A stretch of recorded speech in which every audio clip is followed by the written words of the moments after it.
विद्यार्थ्यांची वाहतूक करणारा रिक्षा चालक मद्यधुंद अवस्थेत असल्याचा प्रश्न उपस्थित होतोय, कारण तसा एक व्हिडिओ समोर आलाय। मद्यधुंद रिक्षा चालकाचा हा कथित व्हिडिओ व्हायरल होतोय। संभाजीनगरच्या शहागंज मधील हा व्हिडिओ असल्याचं बोललं जातंय। संबंधित रिक्षा चालकावर कारवाईची मागणी होऊ लागलेली आहे।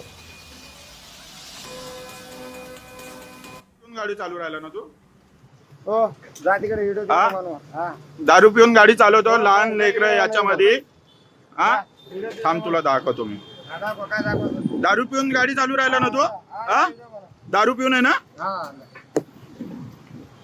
हे पहा, गाडी दारू पिऊन चालू राहिला, याच्यामध्ये शाळेचं लेकरं आहे आणि डायरेक्ट म्हणतो गाडी माझी गाडी आहे म्हणून।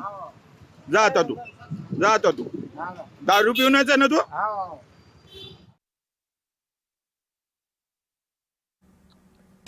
तर विद्यार्थ्यांची अशा प्रकारे असुरक्षितपणे वाहतूक सुरू आहे का, असा प्रश्न यानंतर उपस्थित केला जातोय। मद्यधुंद रिक्षा चालकाचा हा कथित व्हिडिओ व्हायरल होतोय। एका नागरिकानं त्याला विचारणाही केलेली आहे।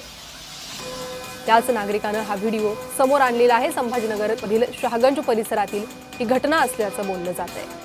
त्यामुळे संबंधित रिक्षा चालकावर कारवाई करा। लहान मुलांच्या जीविताला यामुळे धोका निर्माण होतो, अशी मागणी केली जाते।